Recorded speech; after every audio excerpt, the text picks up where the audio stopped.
Hello dear, next है आधार रेखा मूल्यांकन भाग 2 कक्षा 8 हिंदी प्रखर कार्य पुस्तिका का।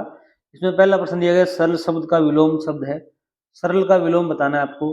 सरल का विलोम होता है कठिन। क्या होता है अभी? कठिन। तो आपको यहाँ पर टिक करना है। जैसे आगे दिया हुआ है एक व एक से अधिक की संख्या का बोध करवाने वाले शब्दों को क्या कहते हैं? विशेषण कहते हैं, क्रिया कहते हैं, वचन कहते हैं, लिंग कहते हैं। इन्हें हम क्या कहते हैं? वचन कहते हैं। वचन की ये परिभाषा है, नोट कर लें आप।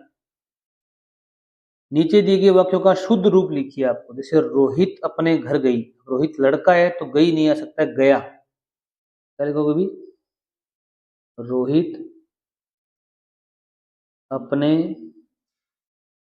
घर गया,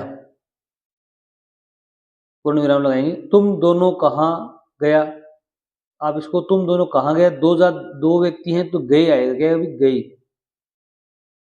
तुम दोनों कहाँ गए। और यहाँ पर प्रश्नवाचक चिन्ह भी हो रहा है, क्योंकि यहाँ पर क्या भी प्रश्न पूछा गया है।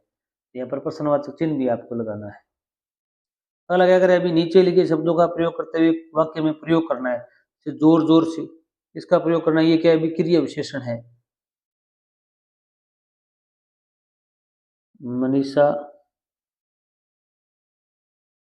कल जोर जोर से हंसने लगी। नदी, हम नदी में तैरते हैं। नदी क्या भी यहाँ पर संज्ञा है। क्या भी? संज्ञा है। नेक्स्ट देखिए भी 5 नंबर प्रश्न क्या कह रहा है? अभी 5 नंबर प्रश्न कह रहा है कि कचरा पात्र के उपयोग के कोई 2 लाभ बताइए। आपके विद्यालय में आप कचरा पात्र रखते हो, डस्टबिन का प्रयोग करते हो, इसके 2 लाभ बताने आपको। जैसे मैं 2 लाभ लिखता हूँ। इसमें आप लिख सकते हो कचरा पात्र के उपयोग से स्वच्छता बढ़ती है, हमें साफ सफाई कम करनी पड़ती है। ये भी लिख सकते हो। कचरा पात्र से हमारा कक्षा का सुंदर बनता है। क्या बनता है? भी सुंदर बनता है। कचरा हम इधर उधर नहीं बिखेर सकते। इस प्रकार के कोई 2 लाभ आप लिख सकते हो। प्रश्न संख्या 6 देखिए भी नीचे लिखी चीजों की विशेषता बताने वाले शब्द जोड़कर लिखिए। आपको विशेषण का प्रयोग करना है जो इनकी शब्दों की विशेषता बतलाते हो। अगर आप चैनल पर नए हैं तो चैनल को सब्सक्राइब कर लीजिए और दोस्तों को शेयर भी कीजिए ताकि हम और वीडियो आपके लिए ला सकें। समोसे के लिए क्या लगाओ? अभी गर्म समोसे। ठंडे समोसे भी लिख सकते हो आप। ठंडे समोसे, गर्म समोसे, बड़े समोसे, छोटे समोसे, ये सारे शब्द हैं, ये विशेषता बतलाते हैं। पेड़, हरा पेड़, सूखा पेड़, लंबा पेड़, छोटा पेड़ आप लिख सकते हो। घना पेड़, चींटी, छोटी चींटी, बड़ी चींटी, झंडा। झंडे के पहले क्या लिख सकते हो? अभी हरा झंडा, काला झंडा, लाल झंडा, तिरंगा झंडा। जो भी आपके विचार आए तो इनको आप लिख सकते हो। ये क्या करें? झंडे की विशेषता बताते हैं। बड़ा झंडा, छोटा झंडा। अगला दिया गया है प्रश्न संख्या 7 नीचे दिए गए चित्र को देखकर 6 से 8 वाक्य लिखिए।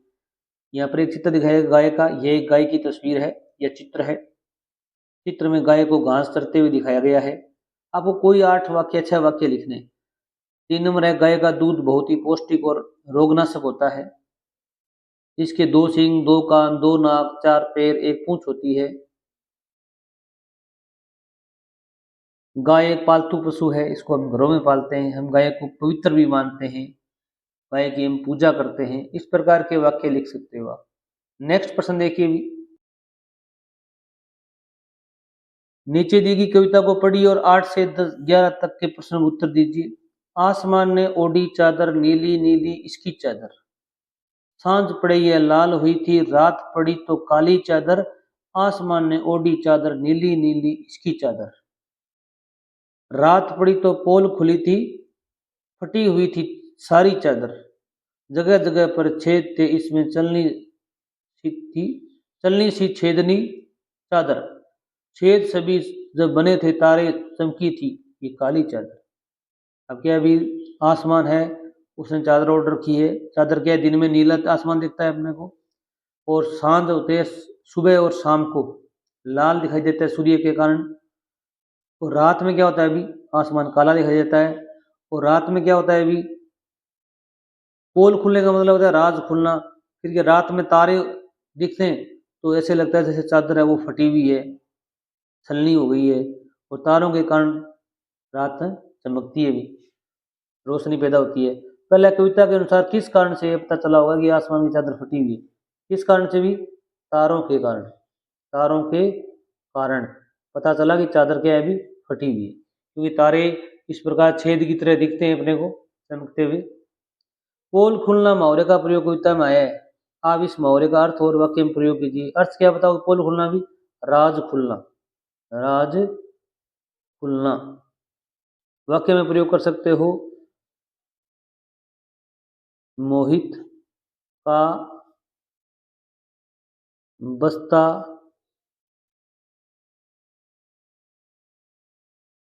देखते ही सारी पोल खुल गई। पोल खुल गई अर्थात मोहित के बस्ते में कुछ चीजें थी जिसकी खोजबीन कर रहे थे, वो देखते ही या उसने चोरी कर ली हो तो सारी पोल खुल गई, मतलब राज सामने आ गया। अगला प्रश्न है 10 नंबर। सांझ होता है शाम, होने पर आसमान की चादर लाल क्यों दिखाई देती है? आप लिखोगे सूर्य के रंगों के कारण। रंगों के कारण, सूर्य के जो रंग होते हैं, जैसे इंद्रधनुष देखा हो आपने, उसी प्रकार सूर्य का जो लाल रंग होता है वो क्षितिज दूरी के कारण ज़्यादा दिखाई देता है, और सुबह और शाम को हमें आसमान लाल दिखता है। कविता का उपयुक्त शीर्षक खोजना है आपको। नीली काली चादर, चमकीली चादर, आसमान की चादर, छेद वाली चादर। यहाँ पर ये बिल्कुल राइट होगा, आसमान की चादर, क्योंकि ये तो सारे उसकी प्रकार हैं। मुख्य तो है आसमान की चादर। अगला देखो, अभी नीचे लिखे गद्यांश को पढ़कर दिए गए प्रश्नों के उत्तर लिखिए। यह धरती भी एक खूब बड़ी गुल्लक है। धरती को क्या बोला गया? अभी गुल्लक बोला गया है। इसमें आप गुल्लक आपके पास भी होगा, पैसे रखते हो। मिट्टी की बनी इस गुल्लक में प्रकृति वर्षा के मौसम में खूब पानी बरसाती है। क्या करती है? अभी वर्षा होती है तब इस गुल्लक में क्या जाता है? अभी पानी जाता है। आप वाले में पैसे जाते हैं। ऐसे में हमें रुपये से भी कई गुना कीमती इस वर्षा जल को बड़ी गुल्लक में जमा कर लेना चाहिए। और क्या बोला गया अभी? ये पानी है वर्षा का, ये अपने पैसों से कई गुना ज़्यादा कीमती है रुपयों से। हमारे छोटे बड़े तालाब में इकट्ठा होता है ये पानी, झील में इकट्ठा होता है, धरती की गुल्लक में पानी भरने का काम करते हैं। ये प्रश्न भी आगे बन के आएगा अपने। इसमें जमा पानी जमीन के नीचे जल के भंडार में छन कर जाता है। पानी कैसे जाता है जमीन के नीचे? छन छन के जाता है, ट्यूबवेल द्वारा हम वापिस प्राप्त करते हैं। वर्षा का मौसम बीत जाने पर इस गुल्लक में जमा जल रूपी धन, जल को क्या बोला गया? अभी धन बोला गया है, हमें खूब काम देता है। प्रश्न के 12 देखो, विशाल गुल्लक से कहा गया। अभी विशाल गुल्लक धरती को कहा गया, किसको कहा गया? अभी आप लिख सकते हो, विशाल गुल्लक धरती को कहा गया है। धरती को कहा गया है।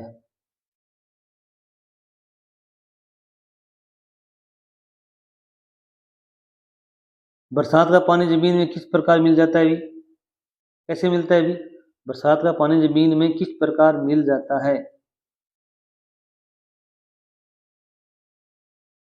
भंडार के रूप में मिल जाता है। किस रूप में मिल जाता है? अभी आप लिखोगे भंडार के रूप में। रूप में बरसात का पानी जमीन में भंडार के रूप में मिल जाता है। नीचे भंडार से इकट्ठा हो जाता है। बरसात के मौसम में बीत जाने पर हमें पानी कहाँ से प्राप्त होता है? अभी इसके साधन लिखने हैं आपको। पहला है तालाब से, 2 नंबर लिखोगे झील से, और 3 नंबर लिखोगे और धरती या पृथ्वी के अंदर से, इसे हम ट्यूबवेल या कुओं द्वारा प्राप्त करते हैं। बरसात के जल को हम किस किस प्रकार सहेज सकते हैं? अभी सहेजने का मतलब होता है सुरक्षित रखना, तो आप इसमें ये लिख सकते हो दोबारा, झील से, धरती के अंदर तालाब में सहज सकते हैं, इकट्ठा कर सकते हैं, झील में इकट्ठा कर सकते हैं, या फिर घरों में क्या होता है अभी, कुआं होता है, कुआं में, या घरों में क्या होता है अभी, कुंड होता है, कुंड में, नदी में, किस प्रकार हम इसको सहज सकते हैं। और यहाँ पर दिया बरसात के मौसम बीच में पानी कहाँ से प्राप्त होता है, तो आप यहाँ पर गुल्लक भी लिख सकते हो, हमें पानी गुल्लक से प्राप्त होता है। तो वीडियो अच्छा लगा हो चैनल जरूर सब्सक्राइब करना। थैंक्स।